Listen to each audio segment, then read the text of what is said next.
आज मी पक्क ठरवलं होतं ही मेथीची भाजी आज बनवूनच टाकायची.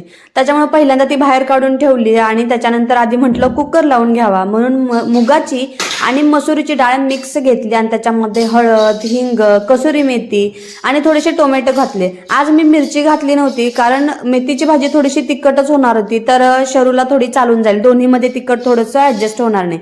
तर तुम्ही वरण लावताना, डाळ लावताना कोणत्या कोणत्या डाळीचं वरण करता ते मला नक्की सांगा. आणि तुम्ही असं मुगाची डाळ मसुरीची डाळ मिक्स करून वरण केलंय का?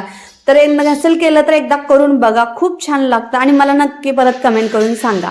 मेथीची भाजी साफ करायला घेतली, पण जेव्हा मी काय करत असते तेव्हा शरू माझ्या सोबतच अगदी जवळ असतो आणि त्याला काहीतरी तिथंच खेळायला हवं असतं, म्हणून त्याला भांड्याची जाळी खाली दिली आणि तोही आरामात खेळत बसला. म्हणून मग मी एका बाजूला बरोबर मेथीची भाजी कट करायला घेतली आणि छान अशी फोडणी टाकली बघा आणि लपतपी अशी मेथीची भाजी बनवली आहे. तर तुम्हाला कशी वाटली मला कमेंटमध्ये नक्की सांगा. बाय.